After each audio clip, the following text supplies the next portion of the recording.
Queridões do sétimo ano, tudo bem com vocês? Pois bem, aqui professora Adriana Paiva, professora de arte do Colégio de Curso e Aplicação, e hoje eu vou chamar vocês para uma viagem muito legal. Essa viagem vai ser para a América Latina, aqui nossa vizinha. Vamos conhecer os povos pré-colombianos? Por que será que eles têm esses nomes, pré-colombianos?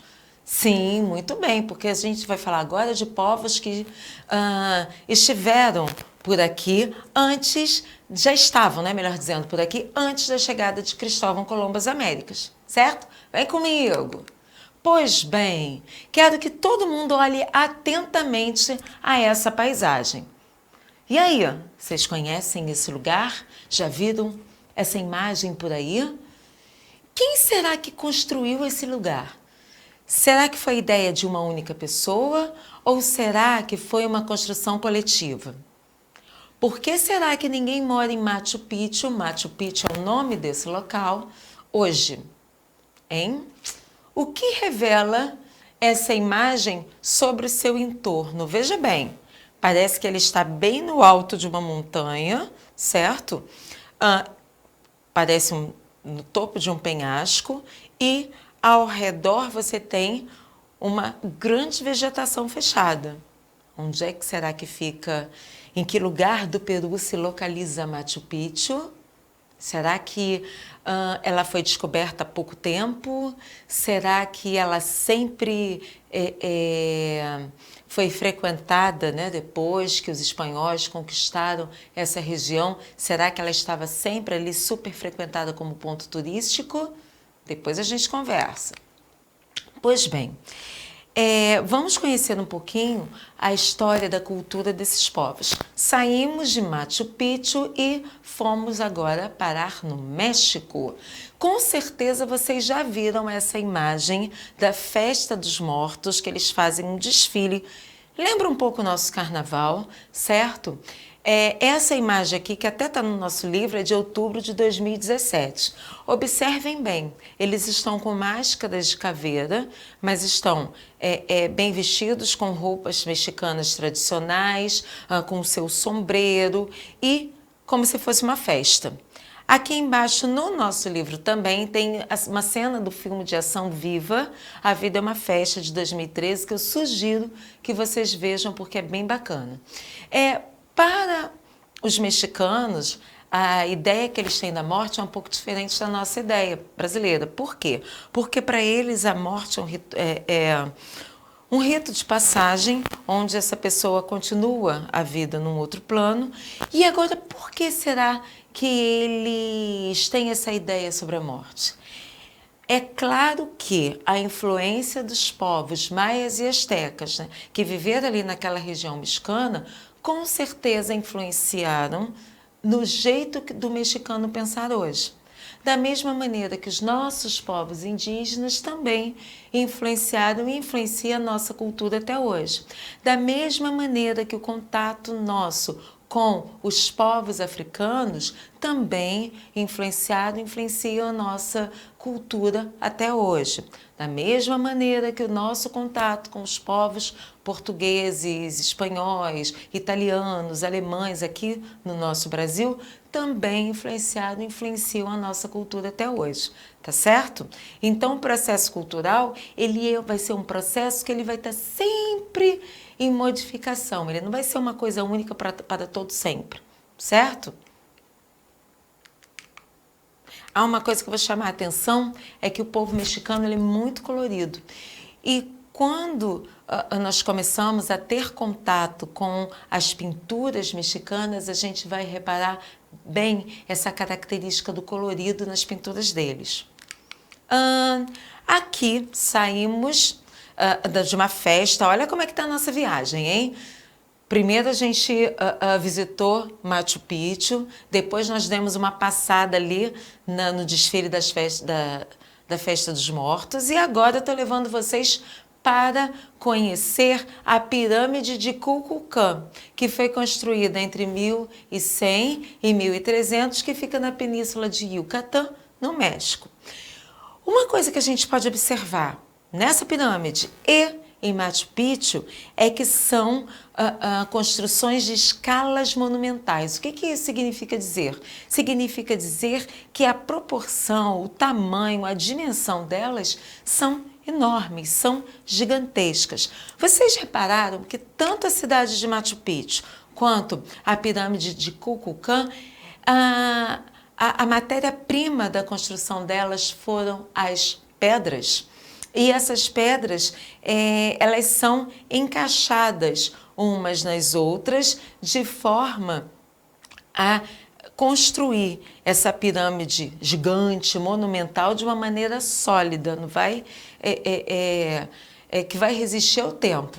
Olha lá, né? Se você for lá, ela vai estar lá desse jeito bonitinha, tá? É interessante a gente reparar que quando a gente fala em pirâmide, as primeiras pirâmides que vêm à nossa mente são as pirâmides do Egito, triangulares, né?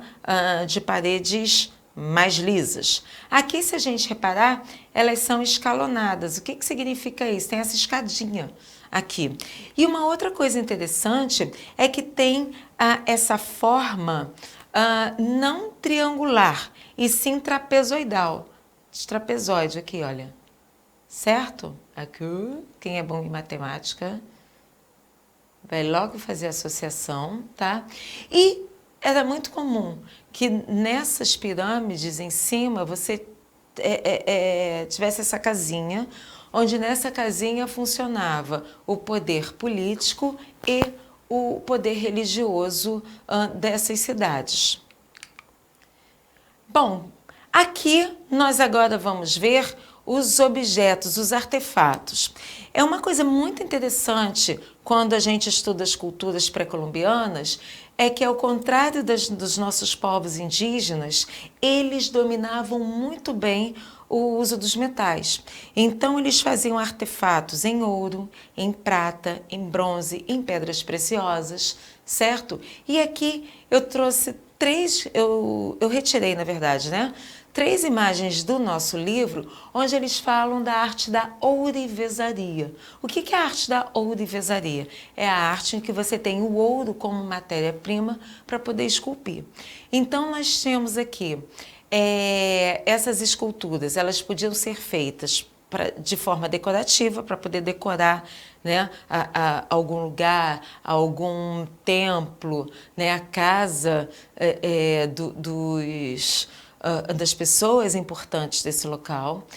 Podia ser utilitárias, como era o caso de um vaso, de um copo, um jarro para poder armazenar líquidos, grãos, ainda na decoração, como forma de ornamentação, então pulseiras, brincos, braceletes, colares, e também na construção de estátuas votivas, de imagens para adoração. Então aqui nós temos uma máscara inca, e uma coisa interessante é que se eu dividir essa imagem ao meio, eu vou ter uma simetria, ou seja, 2 lados exatamente iguais. E comecem a reparar que a questão da simetria vai ser muito forte. Olha aqui a pirâmide. Se eu dividi-la ao meio, é que essa foto está na diagonal. Mas se eu pego essa foto aqui, se eu vejo essa pirâmide de frente e fizer um corte ao meio, na vertical, eu terei 2 lados iguais. Então aqui nós temos a representação de um deus asteca, se não me engano, Toltec, se não me engano é da cultura asteca, certo? E olha bem, gente, além da questão da simetria, nessa imagem, olha quantos detalhes você tem. Como deveria ser você fazer uma escultura em ouro, hein? Aqui você tem um vaso onde você tem incrustação de pedras preciosas nesse vaso. Então, esse vaso não era de um representante qualquer do povo. Provavelmente, esse vaso devia ser usado pelas pessoas importantes nos rituais, tá? Perguntei para vocês como deveria ser feita a escultura em ouro. Seguinte, ouro é um metal, não é, pessoal? Então, primeiro, eles faziam o molde em barro, pegava esse ouro, o bronze, a prata, derretiam, então no estado líquido preenchiam essa forma de barro com esse ouro, ou com essa prata, ou com esse bronze derretido, esperava, né, esfriar e depois quebrava a forma e eis a imagem bonitinha que vocês estão vendo e perfeitinha. Uma outra coisa é que esses povos, eles tinham uma cultura, eles tinham conhecimento muito grande sobre vários assuntos, não era apenas em arte, mas eles tinham um conhecimento muito grande na arquitetura, na ciência, enquanto conhecimento sobre colheitas, sobre o ciclo da lua, o ciclo do que eles iam plantar para poder colher em cada época do ano. Então aqui nós observamos nessa Pedra do Sol, que faz parte do calendário asteca e que foi esculpida em bálsamo,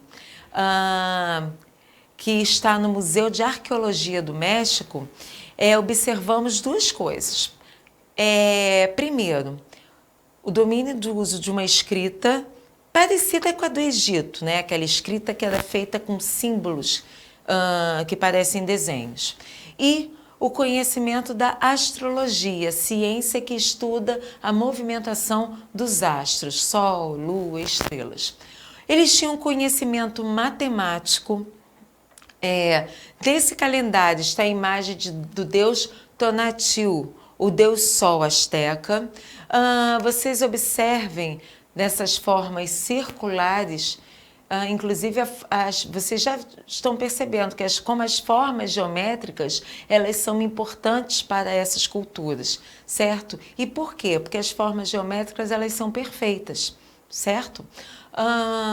E em cada partezinha desse círculo, você vai ter o dia, a semana, os meses, o ano. Então, eles já tinham essa ideia de calendário que poderia não ser igual ao nosso que você tem na sua casa ou no seu celular, mas eles já dividiam o tempo de uma forma parecida com a nossa. E era muito comum a observação dos astros pela sociedade pré-colombiana. Uma coisa muito interessante é que em toda a América Latina você tem museus que guardam e preservam e estudam sobre a sua história. Então, eu sugiro depois que vocês entrem na internet, no Museu do Ouro, que fica em Bogotá, na Colômbia, para ver um pouquinho da riqueza desses povos. E é claro, gente, que uma cultura, conforme eu disse, ela não está parada no tempo. Ela vai influenciando novas gerações. Então, hoje em dia, nós temos a Nadine Ospina, que é uma escultora e que ela usa as referências da sua história cultural para poder fazer as suas esculturas modernas. Então aqui, por exemplo, a gente tem o Mickey e o Zé Carioca, que são do nosso tempo. Mas se você olhar bem para as mãos do Mickey e para o jeito que o Zé Carioca está vestido, ela vai fazer uma referência a esses povos antigos, aos maias, aos astecas e aos incas. É uma maneira, inclusive, da pessoa manter viva a cultura do seu povo.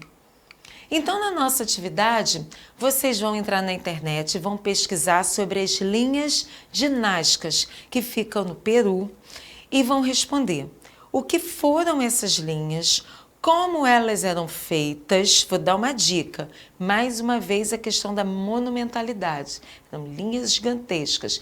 E essas linhas retratavam desenhos de animais. E eu quero que você escolha um desses desenhos e faça no seu caderno de arte. Como eu estou falando de uma arte monumental, eu não quero ver desenho desse tamanhinho não, tá, galera? Eu quero que vocês ocupem o espaço da folha de caderno de vocês, tá bom? Beijos!